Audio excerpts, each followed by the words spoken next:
Hello guys, welcome back to my channel once again. Hope you are doing well. Today we are going to discuss another poem, A Childhood by Marcus Newton. This poem जो है वो Marcus Newton के द्वारा लिखी गई है. Who was born on 14th मार्च, जिनका जन्म जो है वो 14 मार्च 1917 में हुआ था. 14 मार्च 1917 में. तो he was a Norway writer. वो एक नॉर्वे राइटर थे. Who holds a position with New Zealand, जिन्होंने न्यूजीलैंड में एक बहुत ही अच्छी पोजीशन को होल्ड किया था. And is the head of hatchery innovation limited, और हैचरी इनोवेशन लिमिटेड के वो हेड भी थे. What is hatchery innovation? Hatchery innovation means a type of organisation जिसमें फूड, आपका फूड से हुआ, एग्रीकल्चर हुआ, आपका ह्यूमंस हुए, या जितने भी एनवायरनमेंट रिलेटेड जितने भी टॉपिक्स होते हैं उनके डेवलपमेंट के लिए काम किया जाता है. He is best known for the thief and the messenger. उनकी एक बहुत ही फेमस बुक थी थीफ एंड द मैसेंजर, उसके लिए बहुत फेमस हुए थे. एंड एडोलसेंस, उन्होंने एक अलग पोम भी कंपोज की थी जिसका नाम था adolescence, was compose bye Marcus Newton. तो इन दिस सोनेट, वो एक सोनेट थी जिसमें artist has a better understanding of his lost youth. जैसे आज हम जिस पोम को डिस्कस करेंगे वो हमारी पोम का नाम क्या है? चाइल्डहुड. तो इसमें पोइट जो है वो अपने बचपन के बारे में डिस्कस करता है, अपनी बचपन की यादों के बारे में कि कहाँ उसका बचपन खो गया, कि कैसे कैसे लोग चेंज होते हैं, एडल्ट्स के बारे में बताएगा. तो लेकिन उन्होंने जो एडोलसेंस लिखी थी उसमें उन्होंने जो यूथ थे, जो यंगस्टर्स थे, उनके बारे में, उनकी प्रॉब्लम्स के बारे में बताया था. So now let discuss childhood explanation. इसका हम देखते हैं. Now the first stanza. When did my childhood go, मेरा बचपन कहाँ चला गया. ये जो लाइन है ना, व्हेन डिड माय चाइल्डहुड गो, ये आपकी फर्स्ट स्टैंजा में भी मिलेगी, सेकेंड स्टैंजा में भी मिलेगी और थर्ड स्टैंजा में भी मिलेगी. तो इस तरह से जब कोई लाइन रिपीटेड होती है बार बार तो वो क्या कहलाता है आपका? रिटोरिक क्वेश्चंस कहलाते हैं. Rhetoric questions a type of figure speech, एक फिगर स्पीच होती है जिसमें there is a question and answer is not expected, जिसमें आप क्वेश्चन तो करते हैं लेकिन उसका आंसर जो एक्सपेक्टेड नहीं होता है. So this is called as a rhetoric question या rhetoric question figure of speech. इस तरह से हम इसको बोल सकते हैं. So when did my childhood go, इसमें क्वेश्चन तो वो पूछ रहा है, when did my childhood go, मेरा बचपन कहाँ चला गया, बट आंसर नहीं है, answer is not expected. So it is ऐसा, क्या है ये आपका? रिटोरिक क्वेश्चन है. अगर एग्जाम्स में आपका कहीं पूछा जाएगा तो which figure of speech is there? Rhetoric question. So now, was it the day I cease to be 11, क्या ये वो दिन था? सीज मीन्स होता है कम टू एन एंड और कंप्लीटेड. जब कोई काम कंप्लीट हो जाता है या जिसका अंत या मीन्स फिनिश हो जाता है एक तरह से, तो it is called as a cease. So was it the day I cease to be 11, क्या ये वो दिन था जब मैंने अपने 11 साल कंप्लीट कर लिए थे या मैं 11 साल का हो गया था?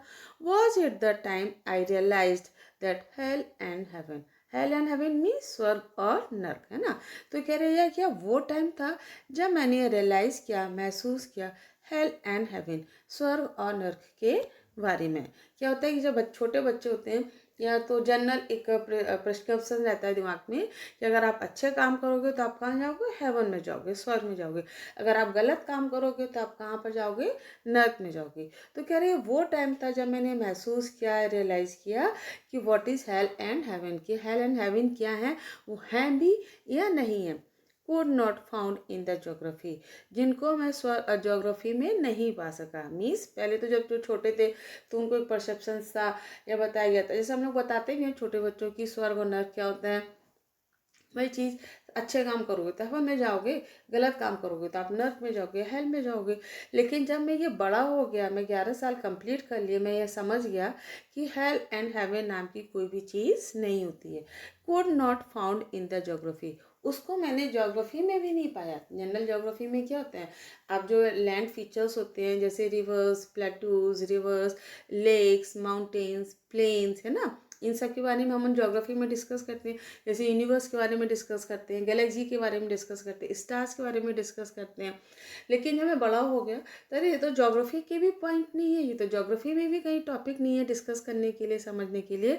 तो अब मुझे समझ में आया कि केवल एक परसेप्शंस है, ज्योग्राफी में भी हेल और हेवन नाम की कोई चीज़ नहीं है. And therefore could not B. Therefore could not B means उनका कोई एग्जिस्टेंस नहीं है, उनका कोई अस्तित्व नहीं है। वॉज दैट द डे, क्या ये वही दिन था। मीन्स इस पैसेज में, इस पैराग्राफ में पोइट रेशनलिज्म की बातें करता है। रेशनली मीन्स फर्स्ट पैसेज जो है वो आपका रेशनलिज्म है। इसमें पोइट जो है वो अपने तर्क देता है ना। तर्क, रेशनलिज्म मीन्स क्या हुआ, तर्क संगत बात करना। तो दिस ये पैराग्राफ जो है, this paragraph belongs to rationalism. So now help a place fit for good person. Hell क्या होता है, not fit for good person means जो अच्छे काम नहीं करते हैं, जो गलत काम करते हैं उनके लिए हेल होता है। And what is heaven, heaven means paradise. Now let's see the explanation of the poem. इस पोम का हम एक्सप्लेनेशन भी देखते हैं। इन द अबव लाइन्स, ये जो लाइन्स है उसमें क्या है, द पोइट वंडर्स, पोइट को वंडर्स होता है, उसको आश्चर्य होता है, वो सोचता है about when his childhood came to an end, कि उसका जो बचपन था वो केम टू एंड कब हुआ, वो कब ख़त्म हुआ, वो पूरा कब कंप्लीट हुआ। ही आस्क्ड हिमसेल्फ, वो अपने आप से पूछता है, वॉज इट द डे, क्या ये वही दिन था। He was no longer 11 years old, जब वो 11 साल का ना रहा, या उसने अपने 11 साल कंप्लीट कर लिए। वॉज इट द डे, क्या ये वही दिन था।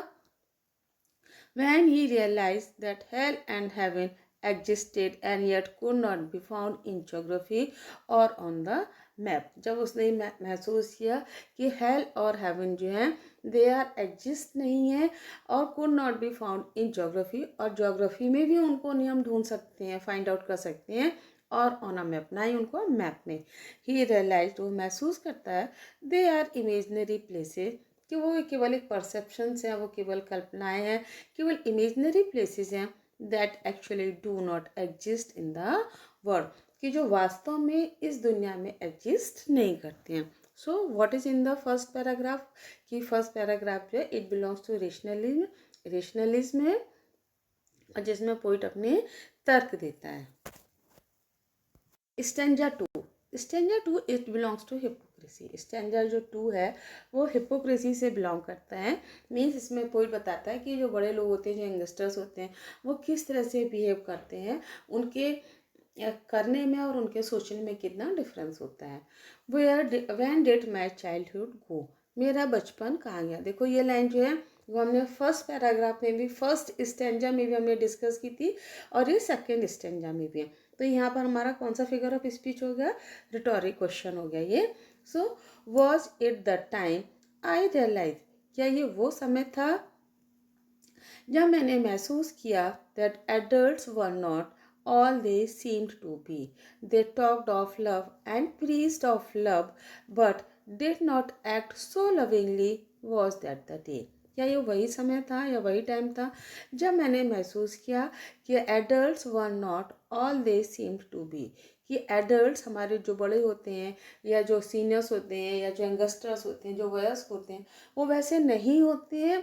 All they seem to be, जैसे वो दिखते हैं। They talked of love and preached of love, वो प्यार की बातें करते हैं। प्रीच मीन्स उपदेश देना, और प्यार के उपदेश भी देते हैं कि we should not fight with each other, कि हमें लड़ाई नहीं करना है, हमें झगड़ा नहीं करना है। लेकिन जब आप खुद उनको देखो तो वो खुद एक दूसरे को उल्टे सीधे शब्द बोलेंगे, है ना, आर्ग्यूमेंट्स करेंगे अपने, और अपने बड़ों से गलत वर्ड्स बोलेंगे। वो हमें तो बताते हैं, हमें तो समझाते हैं कि हमें प्यार से रहना है, हमें उपदेश भी देते हैं कि हमें प्यार से रहना है, अच्छे से बात करना है, बड़ों की रिस्पेक्ट करना है। लेकिन खुद क्या करते हैं ना, वो बड़ों की रिस्पेक्ट करते हैं और ऊपर से लड़ाई झगड़ा भी करते हैं। So now they talked of love, love and preached of love, वो प्यार की बातें करते हैं, उपदेश भी देते हैं, but did not act so lovingly, लेकिन इतने लविंगली, इतने प्यार से बातें नहीं करते, इतने एक्ट नहीं करते हैं। वॉज दैट द डे, क्या ये वही दिन था। तो इस पोम में पोइट स्टेंजा में, सेकंड स्टेंजा में पोइट जो है वो बहुत ही हिपोक्रेसी के बारे में डिस्कस करता है कि हमारे जो एडल्ट्स होते हैं वो किस तरह से हिपोक्रेटिक होते हैं। प्रीज्ड, प्रीज्ड मीन्स होता है टॉक्ड और स्पोकन, या समन जिसको हम लोग उपदेश देना बोलते हैं। Seemed means looked, lovely means affectionately, और प्यार से बातें करना। Now let's see the explanation, देखते हैं। In the above stanza, above stanza में the poet again repeat the same question, poet फिर से सेम क्वेश्चन को रिपीट करता है। About when did his childhood गो, कि उसका बचपन कहाँ चला गया। ही वंडर्स अबाउट, उसको आश्चर्य होता है या वो सोचता है, the day when he started seeing the world with the new perception, जब उसने दुनिया को एक नए तरीके से, नए परसेप्शन से देखना स्टार्ट कर दिया। That adults are hypocrites and are not how they seem to be, कि जो एडल्ट्स हैं वो कैसे होते हैं, वो हिपोक्रेट्स होते हैं। हिपोक्रेट्स मीन्स पाखंडी होते हैं, झूठ बोलने वाले होते हैं। And who talked of love and preached of love, जो प्यार की बातें करते हैं और जो प्यार के उपदेश भी देते हैं। यट नेवर बिहेव्ड सो लविंगली, लेकिन इतनी प्यार से कभी वो बिहेव नहीं करते हैं। They are doubled faced in reality, कि वास्तव में वो डबल्ड फेस हैं। वॉज दैट द डे, क्या ये वही दिन था, व्हेन हिज चाइल्डहुड गो, जब उनका बचपन चला गया। Now let's see in stanza 3। Stanza 3 को डिस्कस करते हैं। स्टेंजा 3 में हम इंडिविजुअलिटी के बारे में बात करेंगे। स्टेंजा 3 में पोएट जो है वो इंडिविजुअलिटी की बात करते हैं कि what is the importance of individuality. When did my childhood गो, देखिए फिर से क्वेश्चन रिपीट हो गया। When did my childhood go, मेरा बचपन कहाँ चला गया। Was it when I found my mind was really mind, जब मैंने महसूस किया कि मेरा माइंड, मीन्स मेरा मन जो है वो वास्तव में मेरा ही है। To use whichever way I choose, कि उस तरह से मैं यूज़ कर सकता हूँ जैसा मैं चाहता हूँ, जैसे मैं चूज़ करना चाहता हूँ। मीन्स जिस तरह से मैं सोचना चाहता हूँ उसी तरह से मैं सोचता हूँ। ऐसा नहीं कि I am not inspired by anyone, मैं किसी और से इंस्पायर्ड नहीं हूँ। मैं किसी और के थॉट्स, किसी और के व्यूज़, किसी और के आइडियाज़, किसी और के इमेजिनेशंस या किसी और पर्सनैलिटी से मैं बहुत ज़्यादा प्रभावित नहीं हूँ, बल्कि मेरे जो विचार, मेरे आइडियाज़, मेरे थॉट्स जो हैं वो खुद के हैं। सो was it when I found my mind was really mind, जब मैंने पाया कि मेरा मन जो है वास्तव में मेरा ही है। To use whichever way I choose, और उस तरह से यूज़ करता हूँ which ever way I choose, जो रास्ता मैं चूज़ करना चाहता हूँ या जिस तरह से मैं चूज़ करना चाहता हूँ। मीन्स जैसा मैं सोचना चाहता हूँ, जैसे मैं एक्ट करना चाहता हूँ, मैं वैसे ही करता हूँ। Producing thoughts that were not those of other people but my own, and mine alone was the day, that was the day। Producing thoughts, produce means उत्पन्न करना, तो कह रहा उन विचारों को जो मैं प्रोड्यूस करता हूँ, that were not those of other people, जो दूसरे लोगों के नहीं हैं, बट माई ओन, लेकिन वो मेरे खुद के हैं। एंड माइन अलोन, अकेले मेरे हैं। ऐसा नहीं उसमें भी किसी का शेयर हो, किसी का शेयर नहीं है। वो जो थॉट्स, वो विचार, जो आइडियाज जो है वो मेरे ही हैं, और जिस तरह से मैं उनको प्रोड्यूस कर रहा हूँ वो अकेले मेरे, वो किसी और के नहीं हैं। वॉट दैट द डे, क्या ये वही दिन था। मीन्स क्या ये वही दिन था कि जब मेरा बचपन चला गया था। When did my childhood go, really means of course, वास्तव में। Which ever means any how, producing means develop करना। Now let's see the explanation of the poem. So, in the third stanza, the poet deliberates on the same question about, कि poet जो है वो same question पूछता है, deliberate करता है, when his childhood go, कि वो अपना childhood उसका कहाँ चला गया, या when he lost his childhood, या उसने अपना बचपन कब खो दिया। He asked about himself, about possibilities, और वो अपनी possibilities मीन्स संभावना, तो वो अपनी संभावनाओं के बारे में बात करता है। ही वंडर्स, उसको आश्चर्य होता है। About the day he realise, उस दिन के बारे में वो रियलाइज करता है, महसूस करता है। That his mind was his own, कि उसका जो माइंड, उसका जो मन है वो खुद का है। And could use it the way he wants, और वो उसी तरीके से यूज़ करता है जैसा वो चाहता है। व्हेन ही रियलाइज, जब उसने महसूस किया, that he could produce his own thoughts which were not bound by anyone, कि वो उन थॉट्स को प्रोड्यूस करेगा, उन थॉट्स को डेवलप करेगा जो खुद के हैं, और वो किसी से बाउंड नहीं है, वो किसी से प्रभावित नहीं है। when he sensed his own individuality, sense means महसूस करना, उसको समझ में आना, तो when he sensed his own individuality, individuality means अपनी पर्सनैलिटी के बारे में, तो जब उससे अपनी इंडिविजुअलिटी, अपनी पर्सनैलिटी के बारे में महसूस हुआ, सेंस्ड हुआ, एंड अ सेपरेट पर्सनैलिटी, जो कैसी है, एक सेपरेट पर्सनैलिटी है, वो हर किसी से अलग है। Was that the day he lost his childhood, क्या ये वही दिन था कि जब उसने अपना बचपन खो दिया। Now come to the fourth stanza, where did my childhood go. अब ये देखिए, जो first stanza, second stanza, third stanza है, वहाँ पे वेयर की जगह क्या वर्ड था, वैन वर्ड था, है ना। और यहाँ पे वैन की जगह क्या वर्ड आ गया, वेयर आ गया। So where did my childhood go, मेरा बचपन कहाँ चला गया। अभी तक हम वैन वर्ड है तो मीन्स कब, कि मेरा बचपन कब चला गया। अब वो कह रहा है कि मेरा बचपन कहाँ चला गया। I went to some forgotten place, I नहीं sorry it went to some forgotten place, शायद किसी फॉरगॉटन प्लेस या किसी भूली हुई जगह पर चला गया है। That's hidden in infants face, that's all I know, शायद वो किसी इन्फेंट में छोटा सा बच्चा या न्यू बॉर्न बेबी बोल सकते हैं हम, तो वो किसी छोटे बच्चे इन्फेंट बच्चे के फेस में छिपा हुआ है। इट मीन्स लेटेंट, छुपा हुआ है, वो किसी छोटे से बच्चे के फेस में छुपा हुआ है। दैट्स ऑल आई नो, ये जो सब कुछ मैं जानता हूँ। Infant means new born baby या small boy, childhood boyhood, forgotten did not remember भूल जाना, हिडन मीन्स लेटेंट छुपा हुआ। So now let's see the explanation of the pome.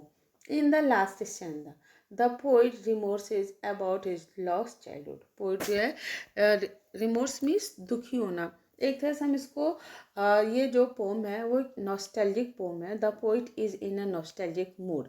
Nostalgic mood का मीन्स क्या होता है कि बहुत ज़्यादा उदासीन होना, इनडिफरेंट होना, है ना, एफर्टलेस होना, जब आप बीते वक्त की याद करना। So this is called a nostalgic poem. So the poet remorse about his lost childhood. Poet जो है वो अपने खोए हुए बचपन की याद करके दुखी होता है। ही कंक्लूड्स, वो निष्कर्ष निकालता है, कंक्लूड करता है that his childhood had gone to some forgotten place, उसकी बचपन जो है वो किसी भूली हुई जगह पर चला गया है। Which will never come back, जो शायद कभी वापस नहीं आएगा। He cherished his innocence with vanished now and could be only seen in the baby's face. Innocence means वही अनजानापन हम जिसको बोल सकते हैं। तो इनोसेंस एंड वेनिस्ड मीन्स ख़त्म हो जाना, छुप जाना, गायब हो जाना। तो वो चेरिस्ड मीन्स खुश होता है हिज इनोसेंस के लिए, विच वेनिस्ड नाउ, जो कह रहे वेनिस हो चुका है, and only seen in babies face, जो किसी एक बच्चे के फेस में देखा जा सकता है। He only has sweet memories, और उसके पास केवल वो अच्छी स्वीट मेमोरीज हैं अपने बचपन की, of his childhood, which would soon fade away, जो बहुत ही जल्दी क्या हो जाएंगी, फेड अवे हो जाएंगी, धुंधली पड़ जाएंगी। He also conveys a message, और वो एक मैसेज कन्वे करना चाहता है, that the innocence of the childhood stage till the time one in an infant and that is all he knows. Cherish his innocence, innocence means मासूमियत होना। ही cherries his innocence, वो अपनी मासूमियत जो उसकी होती है उसको चेरिज करता है। विच वेनिस्ड नाउ, जो क्या क्या हो चुकी है, वेनिस मीन्स गायब होना, जो वेनिस हो चुकी है। And could be only seen in babies face, और जो केवल एक छोटे बच्चे इन्फेंट फेस जिसको हम लोग बोल सकते हैं कि छोटे बच्चे के फेस में देखा जा सकता है। He only has a sweet memories, और उसके पास केवल वो स्वीट मेमोरीज हैं ऑफ हिज चाइल्डहुड, अपने बचपन की, which would soon fade away, जो बहुत ही जल्दी फेड अवे हो जाएंगी, बहुत ही जल्दी गायब हो जाएंगी। He also conveys a message, वो एक मैसेज देना चाहता है, एक मैसेज कन्वे करता है, that the innocence of the childhood, कि हमारे बचपन की जो मासूमियत होती है, स्टेज टिल द टाइम, कि उस समय तक रहती है, वन इज एन इन्फेंट, जब तक हम बच्चे होते हैं, and that is all he know, और वही वो जो सब कुछ वो जानता है। So now our poem is complete, हमारी पोम जो है वो कंप्लीट हो गई। बहुत छोटी सी पोम थी और बहुत इजी पोम भी थी। Now let's C literary device of this pome.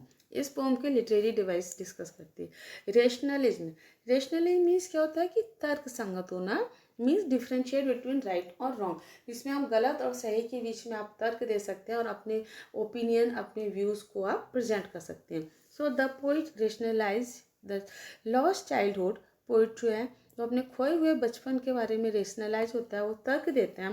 When he was 11, कि जब वो 11 साल का था, एंड व्हेन ही फाउंड, और जब उसने ये पाया, that hell and heaven couldn't exist and are not found in geography. कि जो hell and heaven है, स्वर्ग और नर्क जो हैं वो एग्जिस्ट नहीं करते, उनका कोई अस्तित्व नहीं है, एंड फाउंड इन ज्योग्राफी, ना ही वो ज्योग्राफी में पाए जाते हैं. So now let's see an example. Was it the day I ceased to be 11? Was it the time I realized that hell and heaven could not be found in geography? क्या ये वो दिन था जब मैं 11 साल का हो गया था, मैंने अपने 11 साल कंप्लीट कर लिए थे और मैंने महसूस किया कि हेल एंड हेवन नाम की ज्योग्राफी में भी कोई चीज़ नहीं है. Next one is rhyme scheme. Rhyme scheme क्या होती है ना, थोड़ा सा राइम स्कीम को हम समझ लेते हैं.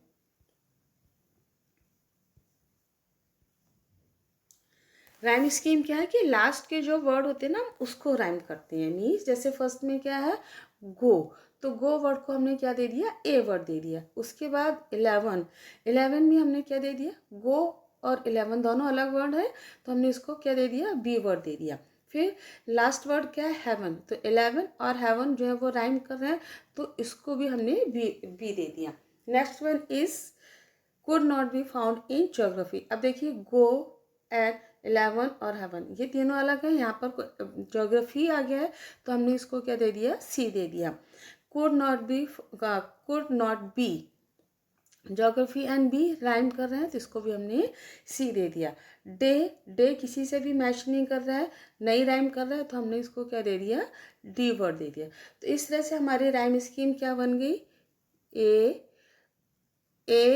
B C D. तो हमारी राइम स्कीम क्या बनी, ए बी सी डी. तो इस तरह से हम राइम स्कीम को फाइंड आउट करते हैं. तो राइम स्कीम हमारी क्या हुई, A B C D. Refrain, next figure of speech क्या है, refrain means a group of phrase. कह रहे फ्रेज और सेंटेंस भी हम कई बार आ जाते हैं, तो अ ग्रुप ऑफ फ्रेज और words which is repeated in the pome. जब पोम में कोई फ्रेज और वर्ड्स या सेंटेंस रिपीट होता है, so this is called as a refrain. When did my childhood go, was that the day. क्या ये मेरा बचपन कब चला गया, क्या ये वही दिन था. बार बार इसको रिपीट किया गया. Next one is individuality. Stranger 3 में क्या है, उसकी वो अपनी इंडिविजुअलिटी के बारे में बताता है ना, कि ना मेरे जो थॉट्स है, मेरे जब मैंने अपने आप को पहचाना, जब वो बोलता है पोइट कि was it the day when I thought, कि मेरा मन जो मेरा खुद का है, मेरे विचार खुद के हैं. सो यहाँ पे वो क्या प्रेजेंट कर रहा है, अपनी इंडिविजुअलिटी को प्रेजेंट कर रहा है, अपनी एक पर्सनैलिटी को शो कर रहे हैं. The poet realized that he can use his own mind and can produce his own thoughts. कि वो अपने माइंड को यूज कर सकता है और अपने थॉट्स को प्रोड्यूस कर सकता है. He discovered a sense of individuality in himself. और वो तब अब सेंस ऑफ इंडिविजुअलिटी को वो डिस्कवर करता है और डेवलप करता है. Next one is antithesis. What is antithesis, when two opposite words are used together in a sentence or in a poem. जब दो अपोजिट वर्ड्स या दो सेंटेंस एक साथ जब अपोजिट होते हैं, so this figure of speech is called as a antithesis. As a example hell and heaven. कहीं पर आपको ऑक्सीमोरन भी देंगे, अगर ऑक्सीमोरन देंगे तो सब आप पहले आप उसको टेक करेंगे, नहीं होगा तो एंटीथेसिस देंगे. Next one is alliteration. What is alliteration, alliteration क्या होता है, when the concurrence of the same letter और sound at the beginning of closely connected word.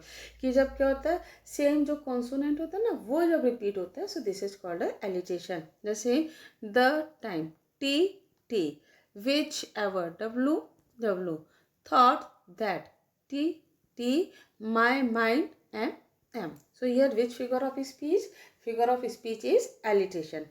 Next one is inversion. What is inversion, when subject verb is ordered is reversed. जो subject और जो verb होता है ना वो reverse हो जाता है. जैसे यहाँ पर now let's see in this line, to use whichever way I choose. तो यहाँ पे आपका जो subject verb है वो reverse हो गया है. so यहाँ पे आपकी कौन सी figure of speech हुई, inversion. Next one is anaphora. Anaphora क्या होता है, repetition of words in the beginning of two और मोर लाइन्स। जब किसी वर्ड के किसी लाइन के स्टार्टिंग में कोई वर्ड्स रिपीट होते हैं, 2 या 3 वर्ड्स रिपीट होते हैं, so this is called as a anaphora. Now let's see in first stanza. First stanza में was it the day it ceased to be 11, was it the time I realized that hell and heaven। तो यहाँ पे ये दोनों words बार बार repeat हुए हैं, तो यहाँ पे जो फिगर ऑफ स्पीच है वो आपकी कौन सी होगी, एनाफोरम। नेक्स्ट फोर्थ स्टैंजा में that's hidden in an infant face that's all I know. तो यहाँ पे भी फोर्थ स्टैंजा में आपके एक वर्ड्स बार बार रिपीट हुए हैं, दैट्स। सो कौन सी फिगर ऑफ स्पीच हुई यहाँ पे आपकी, anaphora. So that's all about the poem. इस पोम के बारे में हमने इसका पोइट के बारे में डिस्कस किया, इसके फिगर ऑफ स्पीच के बारे में भी डिस्कस किया और इस पोम को हमने अच्छे से एक्सप्लेन किया। Thanks for watching, do subscribe it.